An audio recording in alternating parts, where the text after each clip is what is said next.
Alright, and it is your boy iDef, and I am back with another review for you guys, and this time we got the Masters of the Universe Revelation Skelegod. Looking pretty cool.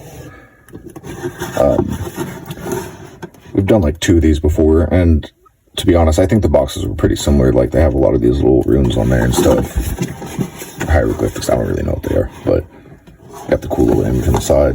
We've got a pretty cool one on the back. It might be technically the same, just mirrored, I'm not sure. But, as far as I could tell, this dude is basically just Skeletor if he got what he's after. I don't know if he's hypothetical or if this happens in the show or not. I'm not really sure, but it looks pretty awesome. Really want pretty much all these characters on the back. I already have Battle Cat, but they all look pretty cool. I really need to get into the show, but yeah, it's looking pretty awesome. I don't think there's really anything too crazy on the bottom, but yeah, let's go ahead and get into him. And here he is out of package. Yeah, let's just get into him. He's looking pretty good. He has pretty good paint.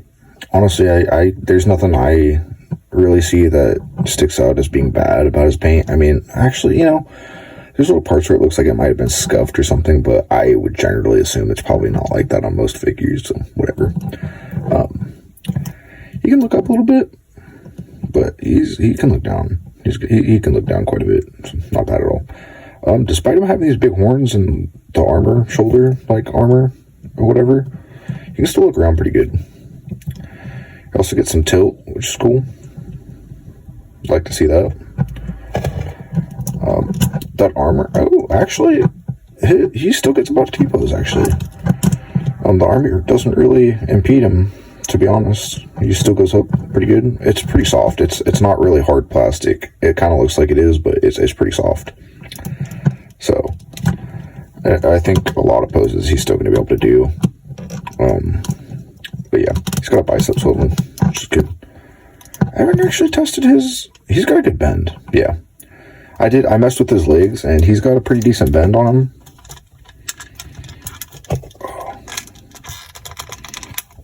So this leg on the upper part of the joint is very tight.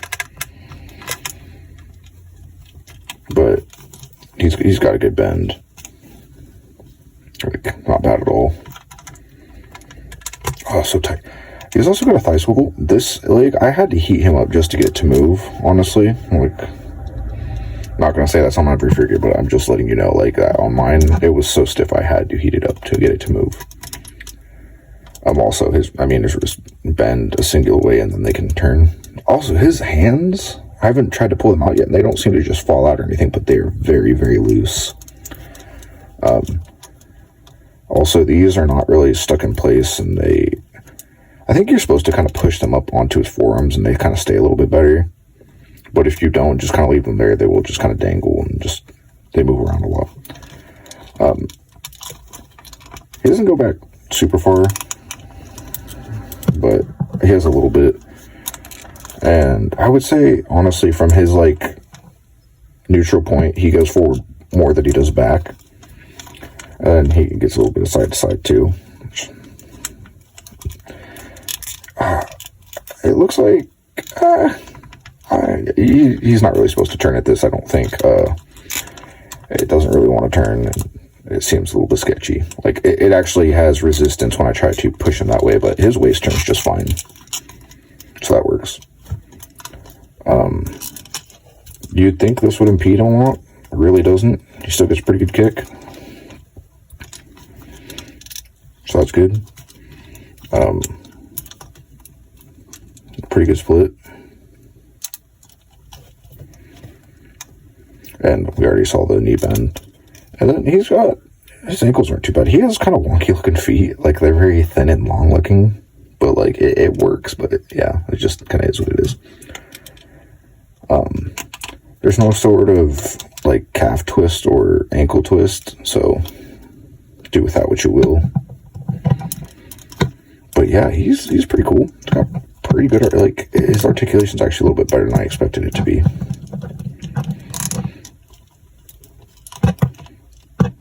The arm was a little sticky there. Also, in case you didn't notice, he actually does have a cloth cape. I don't want to say, it's not like complex, but there's like 3 different layers to it. And then these parts are like weighted with little pieces of plastic. It's pretty cool. But yeah. Actually, hold on, I'll just show you guys this. And yeah, if you want him to have almost more of like a He-Man aesthetic, you can do that. You can take pretty much all of that armor off and stuff.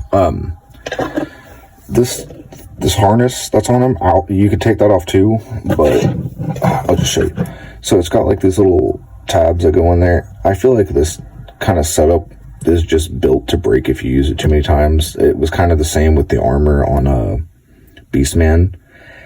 I don't trust taking it on and off, so I'm honestly probably never going to really take that off. I'm just going to leave it on because it looked like, without all the armor and the cape and stuff, like it looks cool like that. But yeah, his cape, it literally, that's not magnets, by the way. Those, I believe that's just a bolt that just goes through to keep it together, but it literally just kind of sits on there.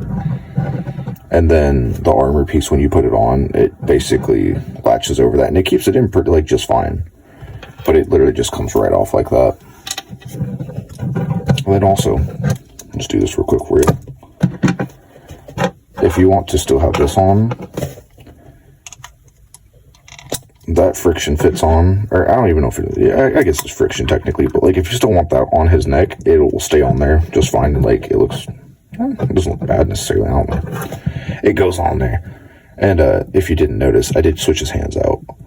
He comes with these holding hands, which are going to be helpful for using his sword. And then, I don't know if it's plasma or fire or what, but he comes with like this little effect that you put on his fist, which is pretty cool. But yeah, this guy, he's you know, he's not bad, you know, like, especially for $5.99, he's a pretty cool figure. But, let's get some scaling with him. And here he is with Beastman. I thought Skelegod was going to be way bigger than him, but they're pretty much about the same size.